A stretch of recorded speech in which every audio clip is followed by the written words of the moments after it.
Yo, what's going on, guys? This is Mustache MMA, and welcome to the breakdown. Episode 4, UFC 271 is here. We got the rematch, Israel Adesanya versus Robert Whittaker 2.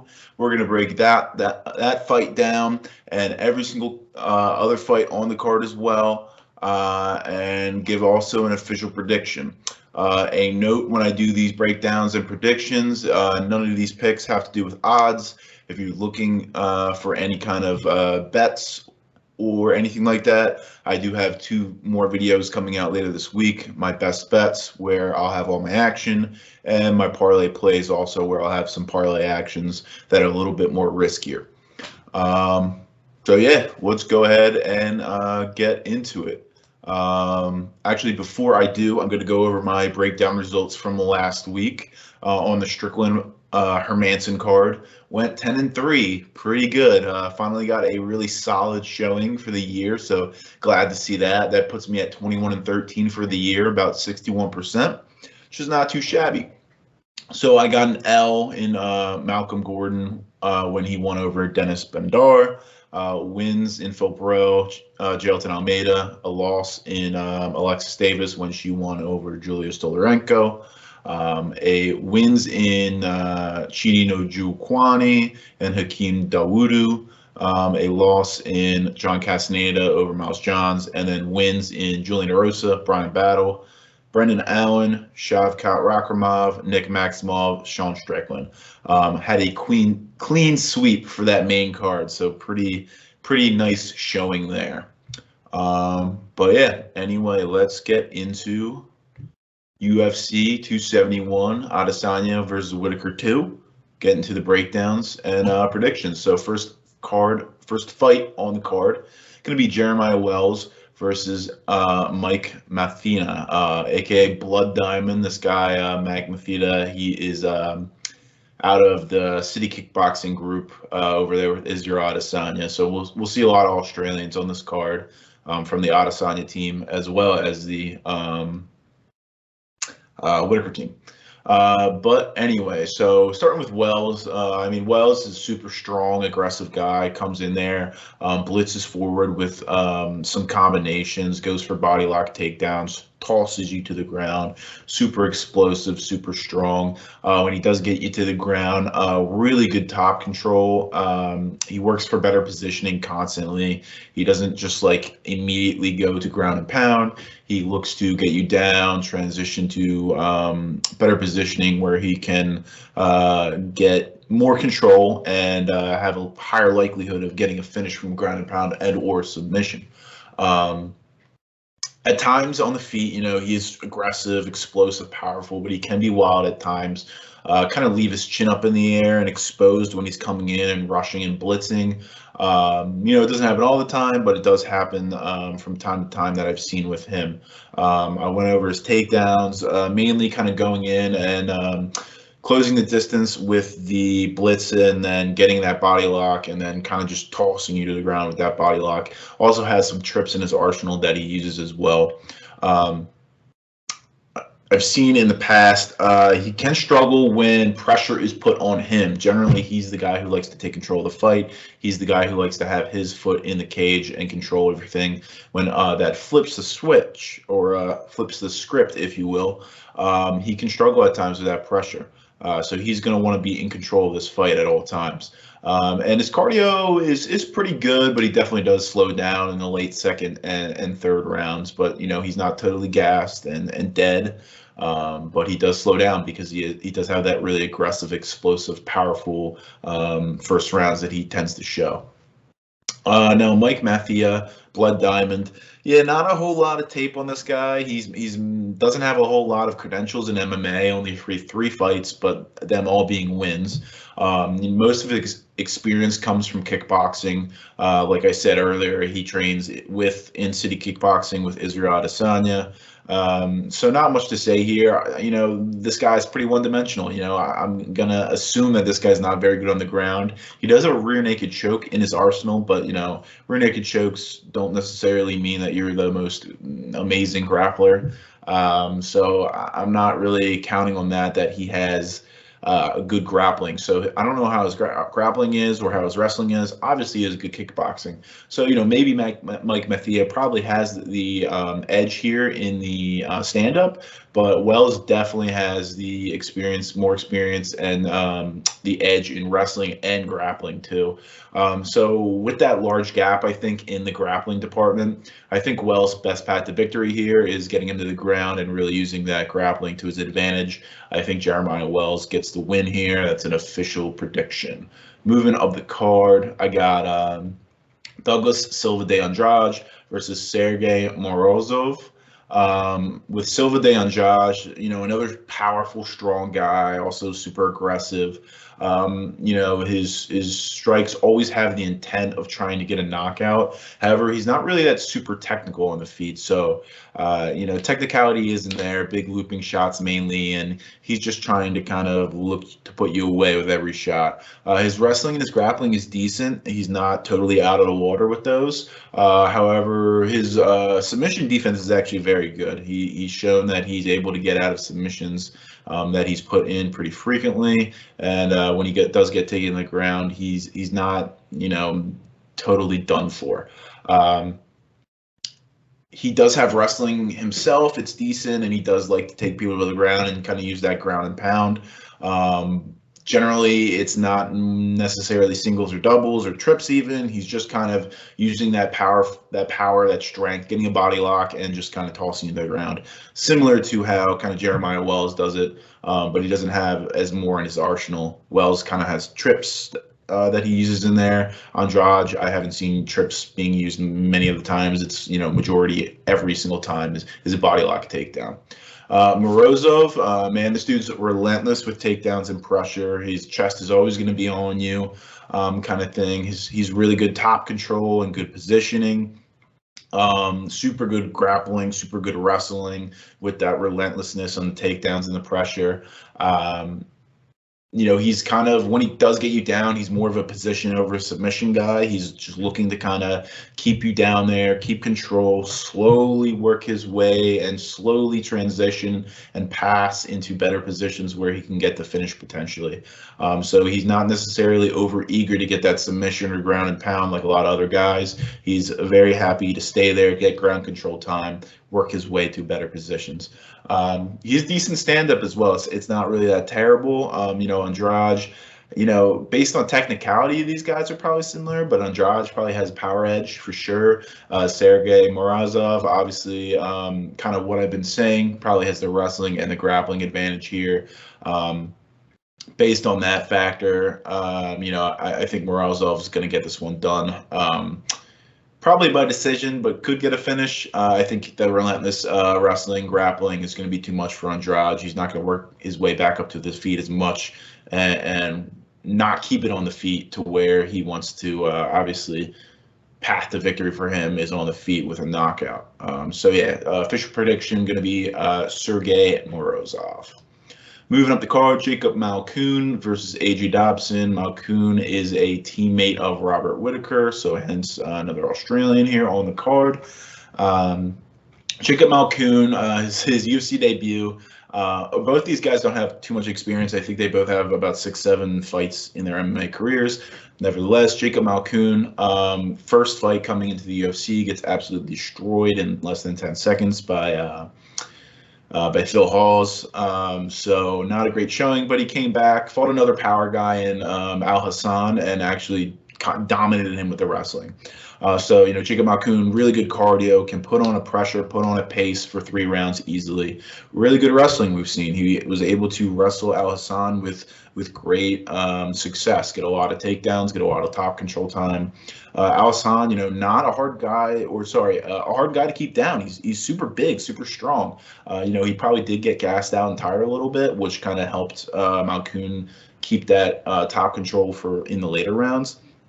And Al Hassan, maybe his wrestling defense isn't really that great. Mainly definitely a striker. But it did definitely show a good edge to Malkoun's wrestling, that he was able to get him down so often and keep him down for a good amount of time. So, good with those takedowns, top control pressure, and like I said, his first UFC fight starched by Phil Halls in 10 seconds about, pretty questionable chin. He did show pretty good striking defense against Al Hassan, though, when they were on the feet, but obviously it was never for that long. He had pretty much like at least 3 minutes of control time for each round in that fight. So we didn't get to see his striking defense too much. And by that time, you think Al Hassan probably gassed. Moving on to AJ Dobson, make his UFC debut. He had a big win on the Contender Series where he knocked some dude out, I believe, in the first round. Super aggressive, but super wild on the feet. This dude just seems like he lacks the technicality completely. Total brawler. He's an athlete, though. Played football, I believe, in college. Moved over to the MMA scene, as we've seen multiple other people before. Matt Semelsberger. Who was in the NFL, Greg Hardy. So definitely, an athlete and a brawler. Question marks, though, cardio. He's only been out of the first round one time. He did get a unanimous decision win, but that opponent wasn't really good. That opponent's record is 3-7. So wrestling, I haven't seen him really even use the wrestling at all. So, how he's going to deal with this. I have no idea. So a lot of question marks with AJ Dobson, which really kind of hinders me from picking him. I like Jacob Malkoun here, honestly. I think he's really good cardio, and it's shown. He's really good wrestling, and it's shown. He's going to test AJ Dobson. AJ Dobson's that first-round knockout kind of guy, similar to Al Hassan that Jacob Malkoun has fought. So pretty similar game plan in my mind. Malkoun should wear on him in the first, get him tired, and then continue with that wrestling as Dobson continues to gas. Official pick going to be Jacob Malkoun. Moving up, I got Carlos Ulberg versus Fabio Cherant. Another city kickboxing guy in Carlos Ulberg, fighting with Israel Adesanya. So Ulberg, city kickboxing guy, great striking. He really mixes it up and works the body really well. He really does make it a fact to hit that body a lot. He's really good power, really good speed with his hands. However, what I don't like about him is he seems super hittable. The way he stands, his hands are really low. He has like very little head movement. So it really questions me that, he's kickboxing so high, yet he has that kind of stance. But anyway, his cardio is also a little questionable. I don't think it's absolutely terrible. His last fight, he did kind of gas out a little bit and then get finished, but that pace he set in the first round was just super high. He just set a pace that wasn't reasonable for himself. So I look for him to not really put as much high of a pace as he did in his previous fight. But I still think the pace and the pressure will be there, just not as much for him to gas out.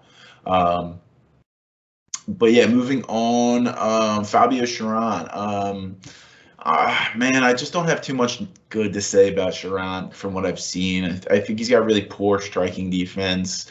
With his offense, striking-wise, totally low volume, way too patient, constantly waiting for combinations or counters that he can throw. Combinations, he doesn't really throw at all. I mean, it just seems like he really throws one shot out at a time. He does throw combos every now and then, but it's not often, hence the low volume. When he is on the feet and he is throwing, he's definitely open to counters. And his main path to victory and how he's won every time is he doesn't have one shot knockout power, but he can hurt you on the feet. And once he hurts you, he just kind of tries to get you down and then get a choke. So he doesn't really look to ground and pound you if you're hurt or try to finish you on the feet. Go straight for a takedown and tries to throw you down and finish you off with a choke. Kind of obvious who I'm going to pick here based on kind of what I was saying. Official pick's going to be Carlos Ulberg. I think he's going to piece up Fabio Cherant and definitely knock him out. Also, Cherant, I don't think I said it, but totally questionable chin. His last fight with William Knight, I believe he got hit with William Knight's wrist and just got knocked out cold. So not a great showing, and not someone you want to trust in with your picks and or your money. So Carlos Ulberg is going to be the official pick here. Moving up the card, Alex Hernandez versus Renato Moicano. Alexander Hernandez, man, he's got really good movement and he's constantly moving around on the feet. That does slow down as the rounds go on, but he does show that he can keep up that movement for a while. He's got really quick, powerful hands as well. Puts together really great combinations with those hands as well. Doesn't ever really just throw one shot out there. He's always throwing combinations, it looks like. He really does a great job of working the entire body of his opponent. So he's kicking the legs, he's working the body in with the head. He's doing combinations where he's body, head, or head, body, mixing it up. Not knowing where this dude is going to strike is a pretty good advantage, because constantly raising their guard for their face and then kind of trying to keep elbows low to protect their ribs. So yeah, I really like guys who do that in MMA, and I think Alexander Hernandez does that well. On top of that, striking defense is also really good and crisp, which kind of complements that movement as well. He's hard to hit. He's hard to figure out where he's going. So hard to strike with this guy and stand on the feet with him. On top of that, good takedown defense from what I've seen, but I don't think it's really been tested by decent wrestlers yet. So that's definitely going to play a huge factor in this fight. Moving on to Moicano, super high level grappling. Beautiful transitions he does on the ground. Very dangerous in terms of a submission threat. His takedown offense seems pretty good, but he really relies on timing. So if he times it well, he's probably going to get the takedown. But if he doesn't time his takedown well, it's not going to be there. Really good striking defense as well. This guy can, he's a high-level grappler, but he's well-rounded. He's good on the feet, and he has really good striking in terms of his defense and even his offense. He throws actually a good amount of volume on the feet as well. So he's not like one of those grapplers who's just kind of throwing things out there and looking to eventually get it down. Sometimes this dude doesn't even look for a takedown and try to grapple, even though that's his strong suit. Sometimes this dude just wants to brawl, which makes me nervous to pick him. This one I'm split on.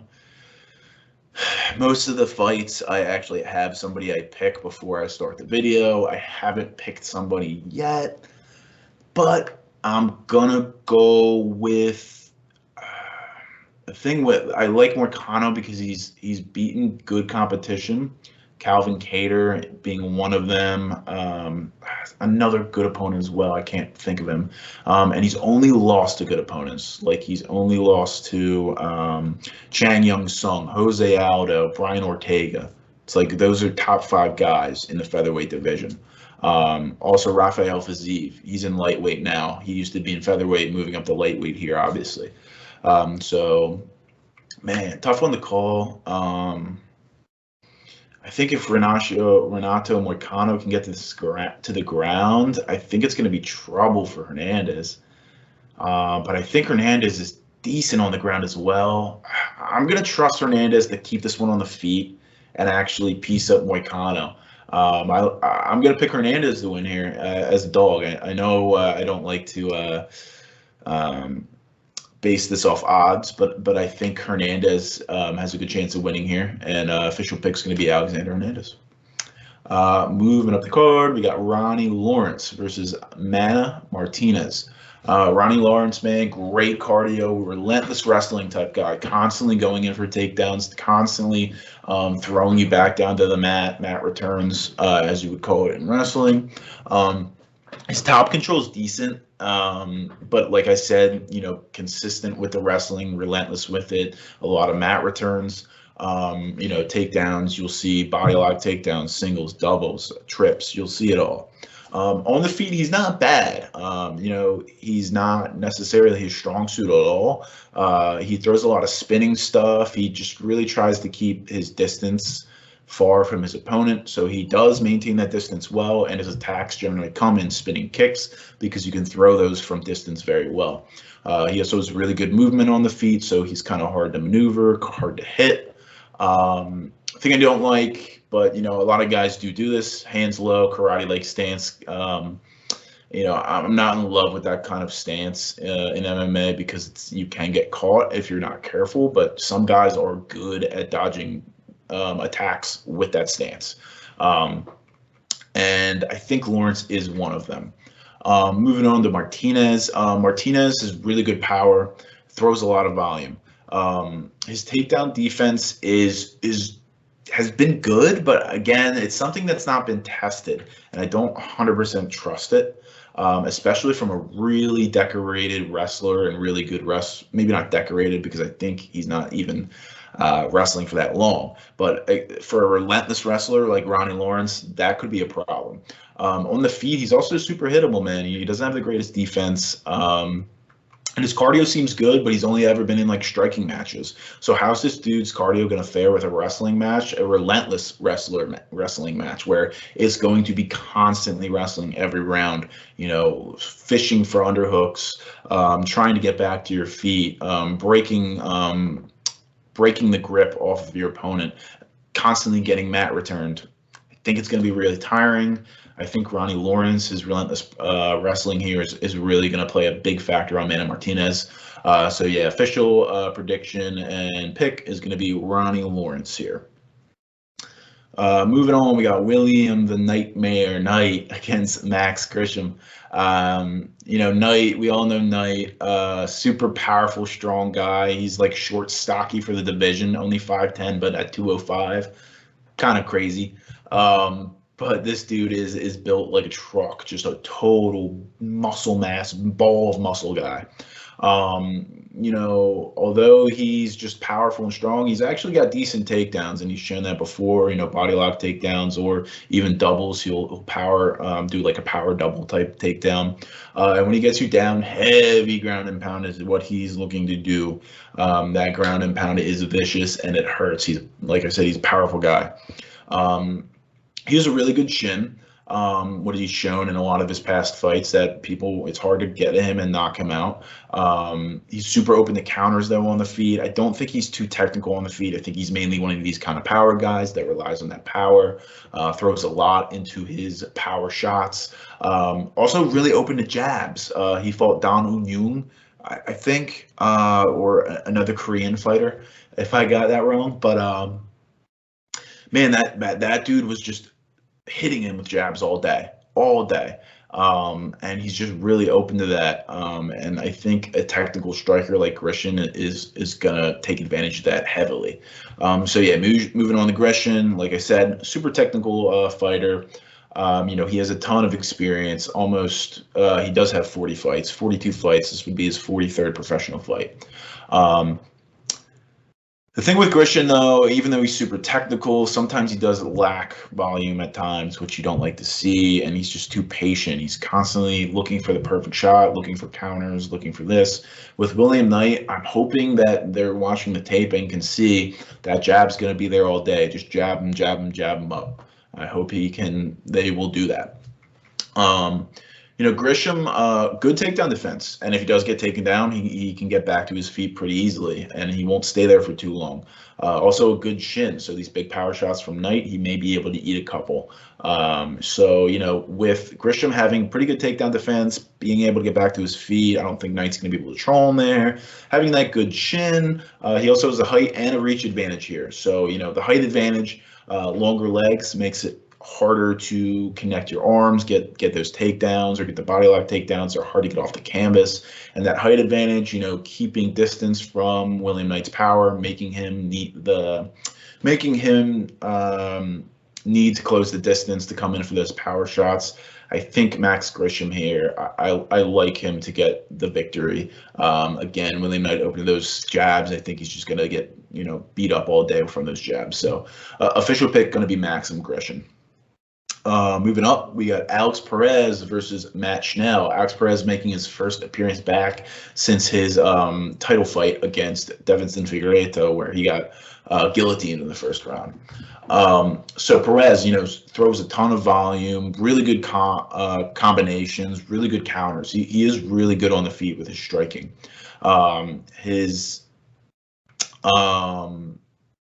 leg kicks. Really good leg kicks, really super heavy, and throws them a lot. He's really going to damage those legs, really limit your mobility, and limit your power as well. Reason being, to generally plant and throw a big power shot. You need that lead leg. If that lead leg gets chopped up too much, it's hard to put more pressure on it. You lose power from the shots. Really good striking defense as well. He's really good on the feet, and also, really good takedown offense, really good takedown defense. His wrestling is amazing. He also has super great cardio. He can put up a high pace for a while. Matt Schnell, I believe his last fight was coming off, definitely had a loss against the Brazilian who just fought. I forget. But anyway, coming off a loss. He also has, great combos, fast hands, good cardio, so also really great crisp striking. The only thing is, though, I think his volume can be lacking at times. He's a little bit too patient. So that kind of makes me worried that Perez, if I were to pick Matt Schnell, Perez is just going to out-volume him. He's decent takedown defense. I don't think it's anything amazing. I think Perez, if he wants to go there, he can get those takedowns and take it to the ground. However, Matt Schnell is a submission threat, especially on the bottom too. He's really good BJJ, so it's definitely dangerous to take him there. But if you're confident in your BJJ or in your submission defense in Alex Perez, then maybe that is a potential path to victory to throw that in there, get some takedowns, get some ground control time, get some ground and pound, maybe a submission of your own if you're able to. On the feet, continuing on the feet with Matt Schnell, his defense is actually really good as well. So, both these guys are really good on the feet. Hard to call who's better and who's not. I'd probably give it to Alex Perez being a better striker, with a slight edge. And I think Alex Perez is the better wrestler here. And, the grappling is close as well. But the wrestling could come into play and be a big factor in Perez getting a lot of top control time and helping him seal some rounds for him. So based on that, official pick I'm going to do is Alex Perez. Roxanne Modafferi versus Casey O'Neill, the veteran female MMA fighter Roxanne Modafferi. I believe she has the most fights in female MMA history. But anyway, Modafferi, super durable, tough girl. She's super hittable on the feet, though. She takes a ton of damage. She's really poor striking defense, always open to counters. She has shown lately that she's kind of improved her footwork and her movement on the feet, which is good, but she still gets hit all the time. She's great cardio. She could put on a 3-round fight with ease and put up with any kind of pace generally. Her takedown defense, super poor. She gets taken down a lot and very easily. She can get controlled pretty easily as well.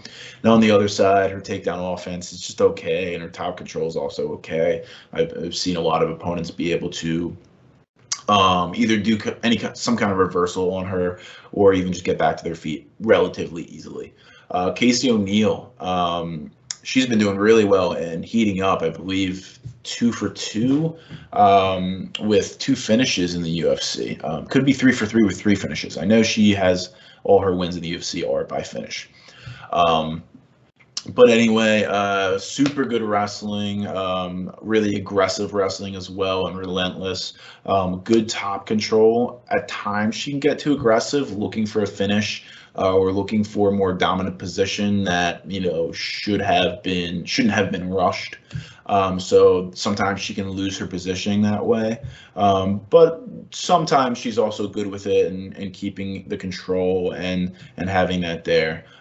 So transitions in general, she's really good on the ground and getting those transitions and getting into those more dominant positions. She got heavy ground and pound. I do kind of don't like her because when she's doing her ground and pound on top, every single fight she just is doing ground and pound, and it's not enough to stop the fight, but it's getting close. But she's just looking at the ref are you gonna call it? Are you gonna call it? It's no, just keep doing your ground and pound. Stop freaking looking at the ref. Finish until the ref pulls you off. Anyway, end rant. She also has constant pressure. Like I said, relentless pressure, relentless wrestling. She always gonna be taking you down, constantly going to be throwing strikes at you. Really great cardio, hard to keep up with her. Really good takedown offense and also takedown defense as well. It hasn't been tested as much, but I don't think Roxanne Modafferi is going to really fare well with any kind of takedowns here. I just see Casey O'Neill really just doing really well against Modafferi here. Official pick is going to be Casey O'Neill. Another veteran in Andrei Arlovski. I believe he has the most male UFC fights in the UFC, not generally MMA. But Andrei Arlovski going off against Jared Vanderaa. So Arlovski, his recent stint has not necessarily been about his power because his power has diminished a bit. It's more about his movement and his technical striking, which all have improved pretty greatly. His movement is very good. And his striking, his technicality is good as well. The only thing with his movement, though, it does definitely slow down in the late second and third rounds. It's really tough for a heavyweight to kind of keep up with that movement unless you have amazing cardio. On the feet, like I said, technicality's there. He throws great combinations. His chin is pretty good. He's been rocked a couple times in his last fights, in previous fights, but he's shown that he can recover pretty easily. I mean, he got rocked by Tom Aspinall, was able to recover. Got rocked by Chase Sherman, was able to recover. So this dude is definitely not out if he gets rocked. He's able to kind of get back into the fight if he needs to. I said his cardio, his cardio is okay. Slows down late second and third, which is typical for heavyweights. Good striking defense, man, as well. He's crisp with his striking defense. He doesn't get hit too much. That movement really helps. It's tough for these heavyweights to hit a guy with a lot of movement. Hence the emergence of some of these lighter heavyweights who can move better, like Gane, Dalkus, Aspinall. Takedown defense also seems pretty good, but not really tested too much either. So I'm interested to see if Vanderaa takes it there. Vanderaa, he does have the takedown ability. I don't think it's great, but he can get it to the ground if he needs to and get ground and pound going. On the feet, I don't think he's really good on the feet at all. I think he's super hittable, really poor striking defense. I don't mind his striking offense. He does have actually pretty fast hands. And he throws volume, but I don't love it, especially for what his offense compared to his defense. I don't like the, if you will, balance there. His cardio is decent, but he's kind of same like Arlovski. He's definitely going to slow in the second and not gas in the third, but also slow even more significantly in the third. Also has a pretty good chin on him. He's been finished his past 2 losses, I think, but I believe they're both the ground and pound to kind of some heavy wrestlers. So be interesting to see how this one plays on the feet. But I like Andrei Arlovski to win this one here and get another victory, man. I just don't think Jared Vanderaa is all that good. I don't really think he's UFC caliber, but yet here he is in the UFC, and he's going to face the veteran Andrei Arlovski. I think Arlovski's better on the feet. I think it's going to take place there the entire fight, and I think Arlovski's going to get probably a decision victory here. But official pick to win the fight in general, going to be Andrei Arlovski. Moving up to the main card, Nasrat Haqparast versus Bobby Green. Bobby Green, man, I'm a big Bobby Green fan, man. He is slick with his striking defense, slick with his striking offense. He is super, super technical on the feet, and I love it. Also, always talking shit. I love how he does that in the ring.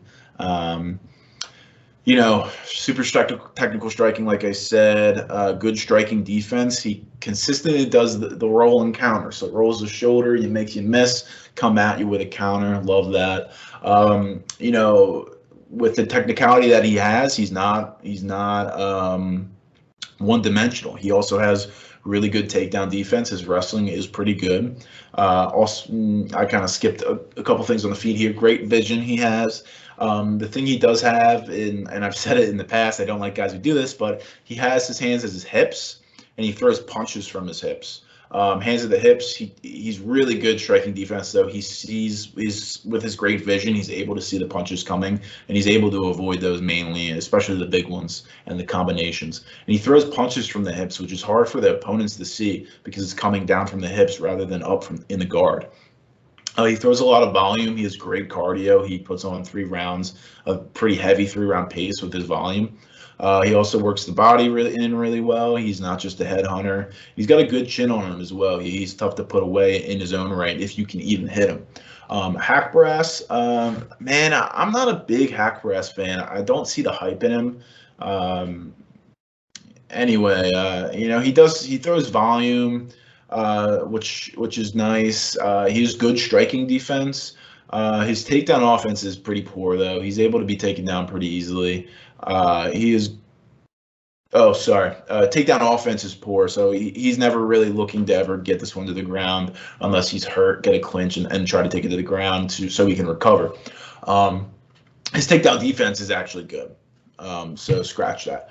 Takedown defense is good. So, he is able to generally keep it on the feet where he wants to keep it and strike. He also has a really good shin. He can take some shots. He's not going to go down. But cardio, I don't trust in his cardio too much. He definitely does slow down in the third.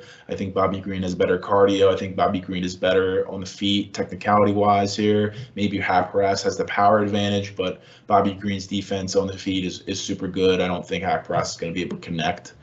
So official pick here is going to be Bobby Green for the victory. Moving up the card, we got Kyler Phillips versus Marcelo Rojo.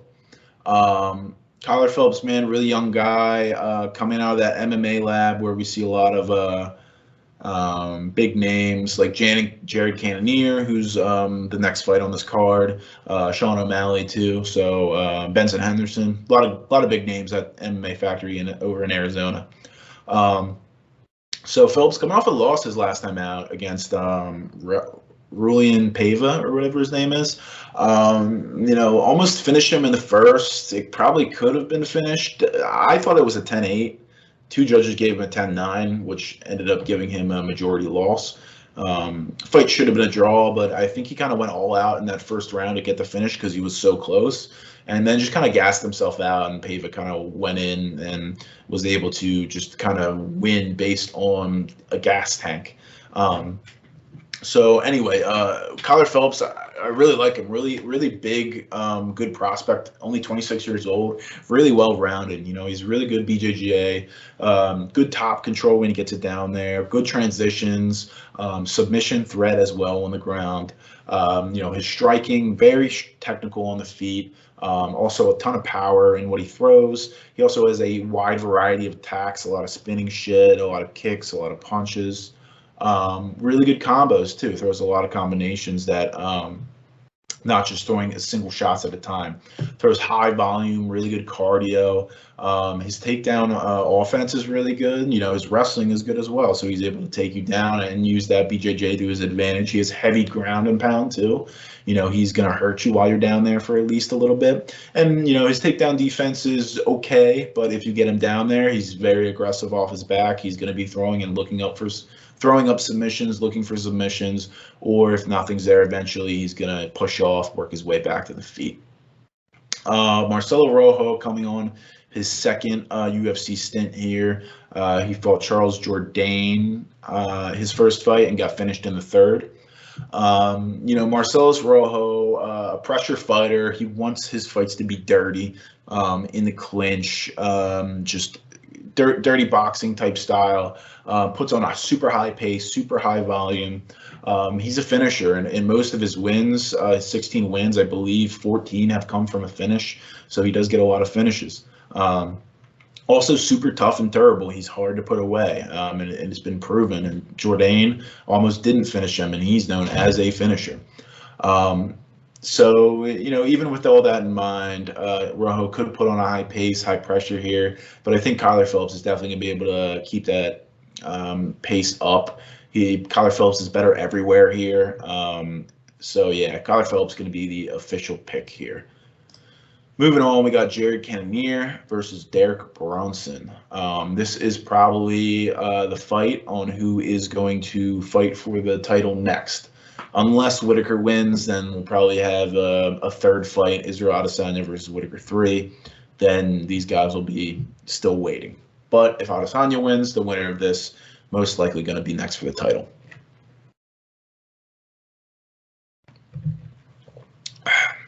Jared Cannonier, super powerful, super strong guy. Used to be a heavyweight, also a lightweight, has come down all the way to middleweight and has found some good success. Super heavy ground and pound. When he gets you to the ground, he does have pretty good takedown offense. And when he gets you there, super heavy ground and pound, he's going to hurt you down there. His control isn't the best, but he's big, so he's hard to get you off. And that ground and pound is definitely what he's looking for. He's looking to hurt you down there. His takedown defense has improved as of late, and he's also super hard to control on the ground. Not a lot of guys find it easy to hold him down there for a while. Jack Hermansson has some of the better wrestling in the division, and he wasn't really able to keep Cannonier down there for too long.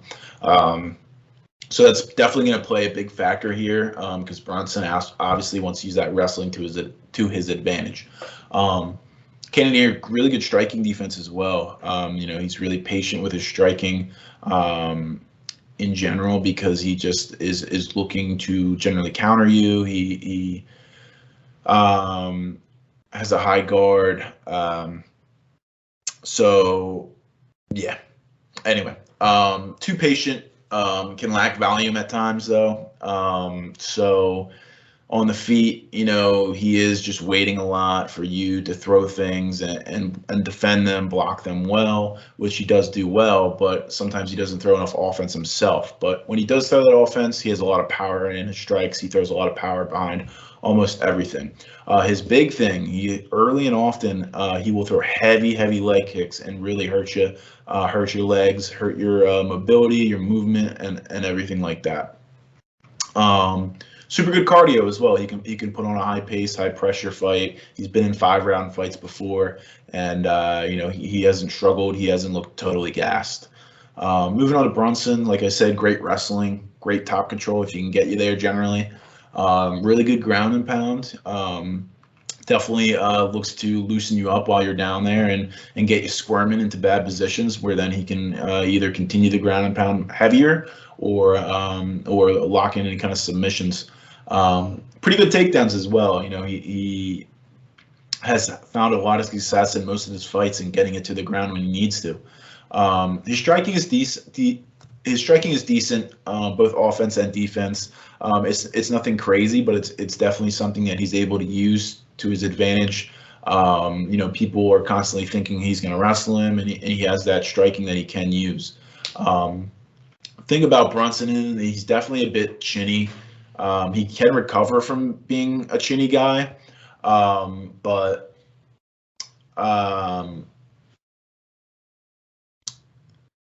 sorry, I lost my train of thought. Bit chinny. A lot of his most recent fights, even his wins, he's on a 5-fight win streak, but more than half these fights he's been rocked hard in, and he almost has been finished in those fights. However, he was able to recover from those guys and was able to get back and get the victory. Jared Cannonier may not be as lucky because he's got probably better power than all 5 of those guys that he's fought. So official pick's going to be Jared Cannonier. I like him on the feet much better than Brunson. I think Brunson may be successful with some takedowns, but I think Cannonier can get back to his feet and keep it on the feet long enough for him to hurt Brunson and probably finish him with strikes. Official pick's going to be Jared Cannonier. Next pick is going to be co-main event, Derek Lewis coming back versus Tai Tuivasa. These guys, super high power. I'm not going to go too deep into this because we all know both these guys have crazy power. But, Lewis, crazy power, one-punch knockout kind of guy. Super patient, low volume, plodding forward constantly. It doesn't matter if he's getting pieced up the entire fight. He can finish you at the very last second of the fight with his power. It carries all the way through. Not the most technical striker either, but makes up for it with his power. If he hits you with one shot, you're likely to get rocked, hurt, or be put out cold. He's super tough, good chin too. Thing about him though, he's plodding forward, super open to leg kicks all day, which I think is going to play a big factor in this fight. Moving on to Tai Tuivasa, going on with the leg kicks open all day on Derek Lewis. Tai Tuivasa throws heavy, hard leg kicks, and he throws a lot of them. And I think that's going to be a problem for Derek Lewis. His movement is going to be even more limited.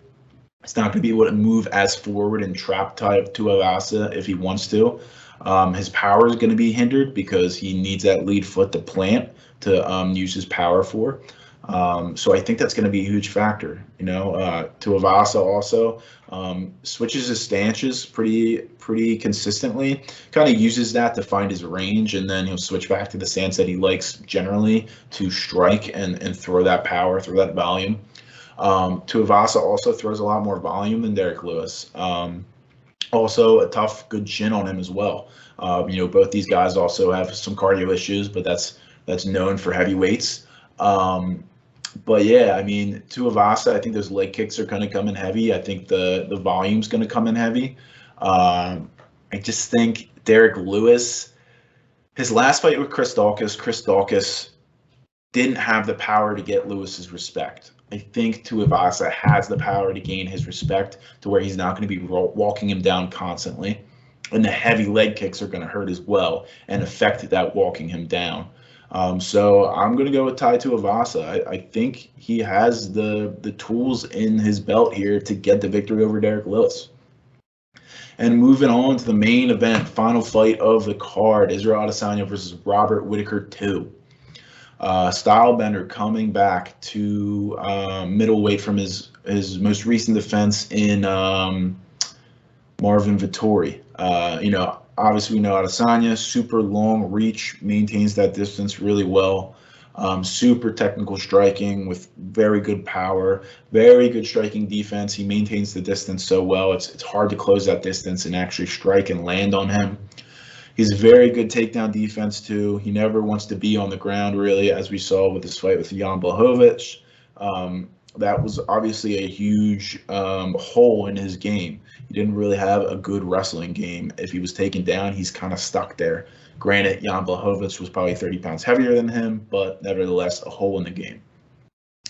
Adesanya, super good chin, never really been knocked out in his career, even his whole MMA career, kickboxing career. He's only been knocked out once by someone who has crazy, ridiculous power in Alex Pereira. So great chin. He's probably not going to go down from any shots at anyone in this division. Maybe Cannonier if he gets there and gets that fight. Also super great cardio. Man, he's been in so many 5-round fights. He has great cardio, puts on a great pace, knows what he can do to get the fight, get the victory. Robert Whittaker, very technical striking as well. Throws volume, throws good combos. He's really good footwork on the feet as well. His striking defense is really good, and it's even improved more. Robert Whittaker's only loss in the middleweight division was his first fight with Israel Adesanya. So it'll be interesting to see here how he develops. In his past 3 fights from that last fight with Adesanya, his striking defense has definitely improved. He's looked much better from that fight. So I think a lot of people are going to look at, Adesanya knocked this guy out in the second round the first time. He's definitely going to get a win. I don't think it's going to be that easy for him. I think Robert Whittaker is one of the biggest threats to Israel Adesanya in this division and has been for a while. I don't think this division has a whole lot of super great fighters and depth fighters compared to other divisions. But Robert Whittaker, man, he is like that tiny step below Israel Adesanya, and I think he has a chance to win this one. Robert Whittaker, also good chin, great cardio. His takedowns aren't bad, and he's shown in this last fight that he can go get takedowns and he can get good top control with it and keep you down. So that could play a factor in it. I think it will. I think Whittaker is probably going to try and mix up the wrestling here, mix up the grappling, and test Adesanya. So official pick here, I'm actually going to go Robert Whittaker and new. I think he could have the tools to beat down Israel Adesanya. I think his striking has improved based on the last fight. I think he can mix in the wrestling, and I think that's going to be a problem for Izzy. So yeah, Robert Whittaker and new. I think he's got the middleweight belt around his waist by the end of Saturday night. All right, guys. Thanks a lot for watching. If you like this video, please subscribe. Please hit the like button. If you like any of my picks or any of my breakdowns, let me down below. If you got any picks or breakdowns of yourself, let me know down in the comments below as well. And also look out for my other 2 videos coming out later this week, best bets and parlay plays. They'll be both for the same card, UFC 271. All right, guys. Thanks a lot, and I'll see you later.